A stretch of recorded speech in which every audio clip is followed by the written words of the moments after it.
Por que as pessoas gostam de moldar, de deturpar a personalidade de figuras históricas?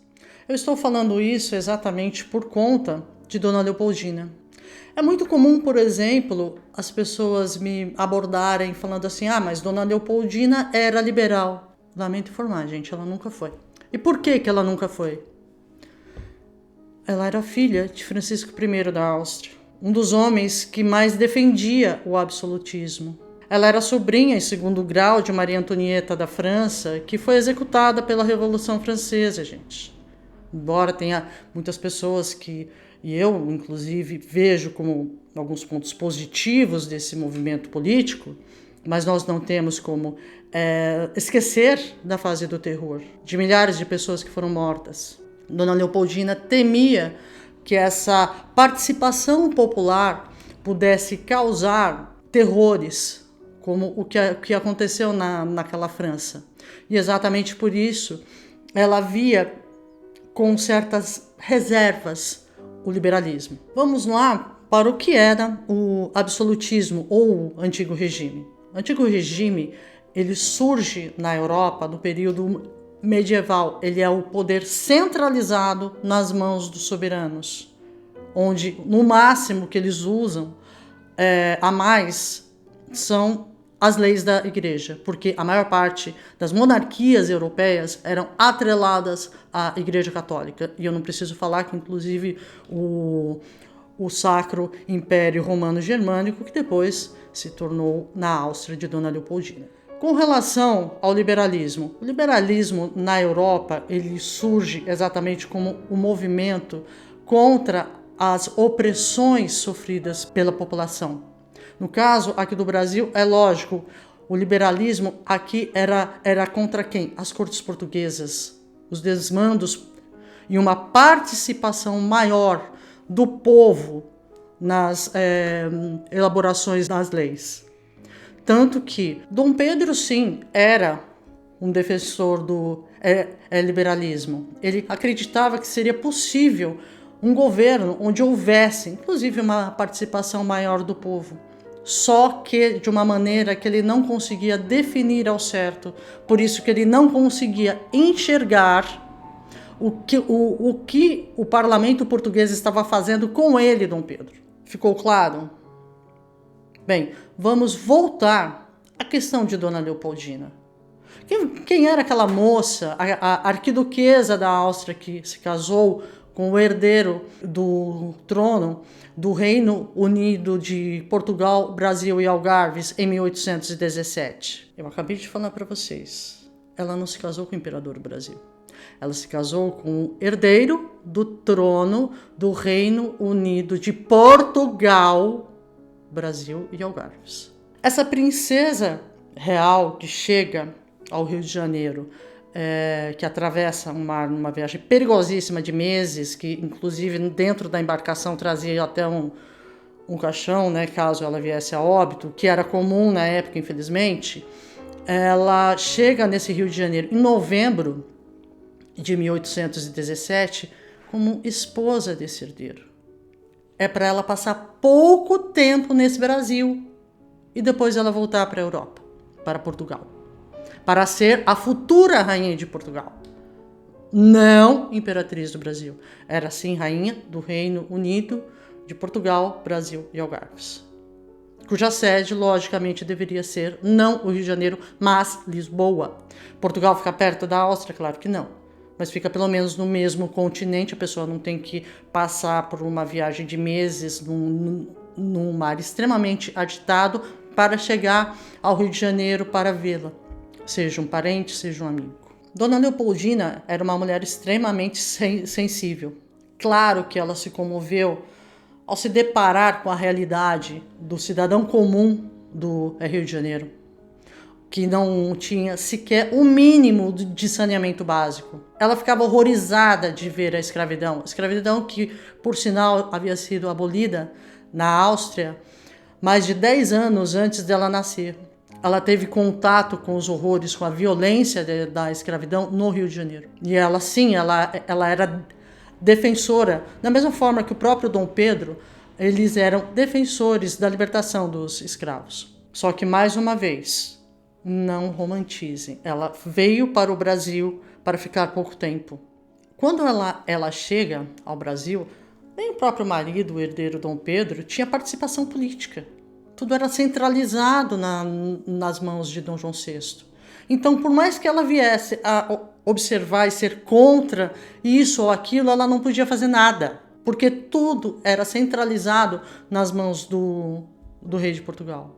A partir do momento que ocorre a Revolução do Porto, onde o absolutismo cai em Portugal e surge a monarquia constitucional, que obviamente vai tirar desse soberano muitos dos seus poderes, as coisas mudam de figura. Por que mudam de figura? Quando Dom João VI chega à Europa, ele se depara com uma outra realidade, onde a palavra dele não é a única que deve ser ouvida, mas também a palavra do parlamento português, das cortes de Portugal. Quando esse tipo de notícia chega ao Brasil, Dona Leopoldina fica alarmada. Por que ela fica alarmada?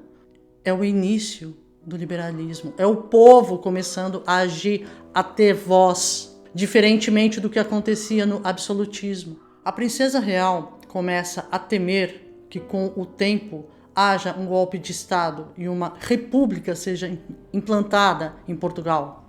Logo, ela percebe que talvez a salvação da monarquia Bragança, da Casa dos Bragança, esteja não na Europa, em Portugal, mas no Brasil. E ela vê, inclusive, a necessidade, tanto dela como de Dom Pedro, de estarem ao lado do povo brasileiro e de servirem de suporte para essa monarquia, para esse governo de Dom João VI. Por isso, na verdade, quando Dona Leopoldina opta por fazer com que Dom Pedro passe para o lado brasileiro, faça com que Dom Pedro compreenda a necessidade da permanência deles aqui no Brasil, não é para salvar o Brasil, gente, mas é para salvar o governo, a monarquia dos Bragança. Não que ela não gostasse do Brasil, tá? Por favor, eu não estou falando isso. Aí alguns podem até falar, poxa, professora, mas ela tinha tantos problemas com a família de Dom Pedro. Gente, eu não estou falando de uma questão pessoal, de família, de briga de família. E eu não estou falando do fato dela gostar ou não gostar do Brasil. Eu estou falando de política de Estado. Simples assim. Ela era uma representante de uma casa real importante da Europa, que era os Habsburgo. Ela estava casada exatamente com o príncipe herdeiro do Reino Unido, de Portugal, Brasil e Algarves. E quando eu falo desse Reino Unido, eu falo também das colônias portuguesas, das posses de Portugal, tanto na África como na Ásia. Muitas vezes, quando nós falamos das colônias portuguesas, a gente tem a mania de achar que Portugal só tinha o Brasil. Não, gente, não era. E essas colônias eram muito ricas e muito importantes, inclusive para o comércio da Europa. Logo, esse assunto era estritamente político e econômico. Essa era a posição de Dona Leopoldina. Mesmo a partir do momento que ela observa que não há mais como manter o Brasil ligado politicamente a Portugal, ou seja, que ela vê que, de fato, há a necessidade da separação política de Brasil e Portugal, ela pensa também na monarquia portuguesa. Então é simples assim. Não estou falando mal da imperatriz, da primeira imperatriz do Brasil. Pelo contrário, uma mulher extremamente capaz, extremamente inteligente. Não é pelo fato dela não ter chegado, não ter tomado alguma decisão ela em si, mas o simples fato da importância dela de estar por trás, de aconselhar Dom Pedro, isso foi fundamental para a sobrevivência dos Bragança, como família real reinante. E também, por que não falar, até mesmo, da união territorial do Brasil por um determinado tempo. O golpe militar de 15 de novembro de 1889, a história do Brasil ela passou a ser reescrita, reeditada, reinterpretada. Alguns personagens, principalmente os femininos, foram colocados de lado. Afinal de contas, né, gente, não podemos esquecer que essa ação impossibilitou o reinado de Dona Isabel, uma mulher. Dona Leopoldina aconteceu a mesma coisa. Uma personagem que sim, que tinha sido importante, não de uma forma direta, ativa, ela fez, ela isso, ela aquilo, mas ela teve uma importância imensa para a história do nosso país, só que ela foi esquecida.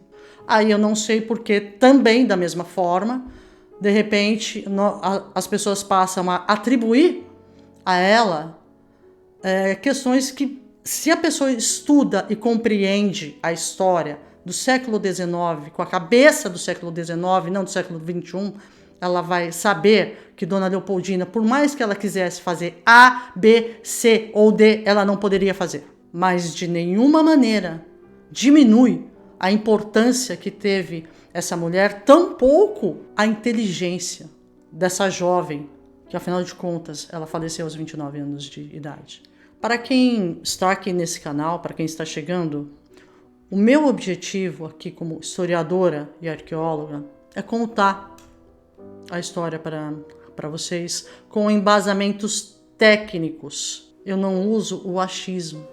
Por mais que eu possa gostar daquele personagem, eu não vou romantizar, até porque eu estaria cometendo um ato leviano com a memória dessa pessoa. E isso definitivamente não tem espaço dentro de todo o trabalho que eu produzo. É isso. Espero que vocês tenham gostado do vídeo. Até a próxima.